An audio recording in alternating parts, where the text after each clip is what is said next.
Kita tahu, koreksi kalau saya salah, ada 5 buronan KPK, 2 diantaranya politisi. Satu, ya kita udah tahu bersama, Harun Masiku dan juga Riki Hampegawak. Bapak melihat celah apa yang membuat begitu sulit 2 nama ini dari politisi untuk ditangkap? Kalau tadi kan arahannya sudah jelas bahwa tidak tebang pilih dan juga tidak pandang bulu, semua ditangkap. Bapak melihat celahnya di mana? Karena yang nama pertama yang saya sebut kurang lebih sudah 3 tahun jadi buron dan sampai dan saat ini belum ditangkap. Terima kasih. Ya, itu sangat teknis. Saya kira nanti biar KPK yang menjawab. Bahwa ada yang belum ketemu setahun tapi baru 6 bulan ketemu kan juga ada. Tapi ada juga yang memang belum ketemu. Ya kalau memang barangnya ada, ya pasti ditemukan dong. Tapi KPK biar menjawab untuk itu. Sebenarnya begitu, justru waktu itu kalau memang ini rangkaiannya hanya Harun Masiku, ya ini ditangkap dulu Harun Masikunya gitu. Sebenarnya kan akhirnya kemudian saya habis itu 2 kali mengajukan gugatan pra peradilan, yang kedua besok tanggal 30 sidang pertama meminta KPK melakukan sidang et absentia terhadap Harun Masiku, sidang tanpa kehadiran Harun Masiku supaya ini clear dulu gitu, dan nanti baru ditangkap kalau memang cukup baru dikembangkan. Ini kan ketika Harun Masiku belum tertangkap, nah tiba-tiba Hasto jadikan tersangka. Bagaimana menjadikan alat bukti ini kuat kan itu?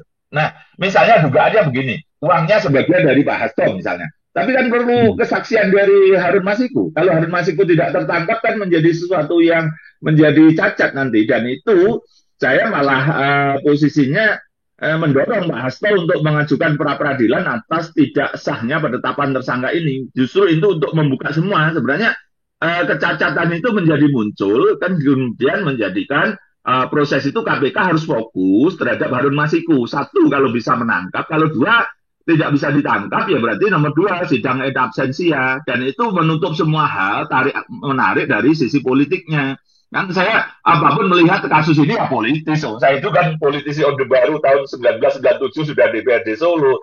Nggak bisa ini dianggap tidak politis gitu, Reno. Oke, Mas Boyamin. Jadi kalau menurut Anda yang benar ya, yang seharusnya dilakukan adalah menangkap Harun Masiku dulu, kemudian baru menersangkakan pihak lain berdasarkan keterangan Harun Masiku. Betul, gitu. Jadi itu harusnya, karena memang kan yang dianggap punya kepentingan dan mengalirkan uang dan dia berkomunikasi dengan pihak Wahyu Setiawan itu kan memang Harun Masiku. Meskipun ada beberapa yang lain, ada pihak lain yang ikut berkomunikasi, tapi sebenarnya kan kuncinya di Harun Masiku. Kalau tidak bisa ditangkap, saya berikan solusi, sidangkan in absentia. Itu loh, baru nanti pihak-pihak lain itu bisa diklarifikasi di depan persidangan, di depan hakim, sehingga bisa saling beradu argumen. Kira-kira apakah diduga Hasto juga turut serta terkait dengan aliran uang itu. Itu aja sebenarnya. Kalau tidak ya berarti tutup. Kalau iya nanti tinggal teruskan. Setidaknya itu dulu gitu loh, Reno. Oke, seandainya misal ini ya, kabar Hasto Kristianto jadi tersangka, sudah ditersangkakan oleh KPK. Seandainya, karena kami sampai sekarang juga masih mencoba untuk terus mencoba konfirmasi ke pihak KPK dan juga PDI Perjuangan. Seandainya kabar itu benar, karena memang sudah berdasarkan yang beredar adalah sprindik penetapan tersangka terhadap Hasto, berarti Anda menilai KPK salah langkah atau seperti apa, Mas Boyamin?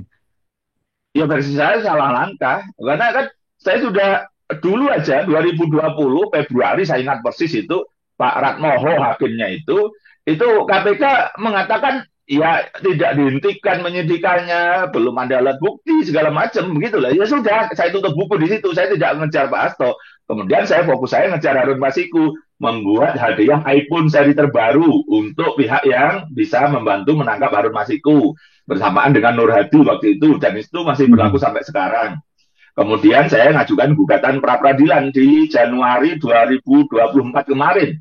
Karena saya menduga nanti ini pasti urusannya akan digoreng-goreng politik untuk pilpres, untuk pilkada, begitu. Saya menginginkan Januari 2024 itu sudah sidang et absentia untuk Harun Masiku, sehingga bisa tutup buku. Saya kurang apa yang bantu KPK supaya mereka tidak terseret-seret politik gitu. Tapi ya nyatanya ini malah semakin jauh menurut saya KPK.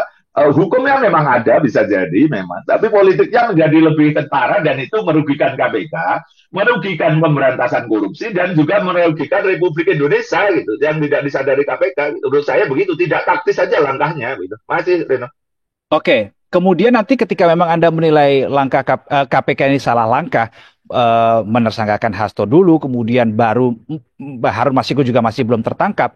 Ada celah hukumnya ke depan seperti apa, Mas Boyamin, kalau pandangan Maki? Ia kan menjadi alat buktinya tidak sempurna. Misalnya sangkaannya Hasto itu Dalam arti lain, tahu aliran. status tersangka ini bisa digagalkan atau bisa dibantah?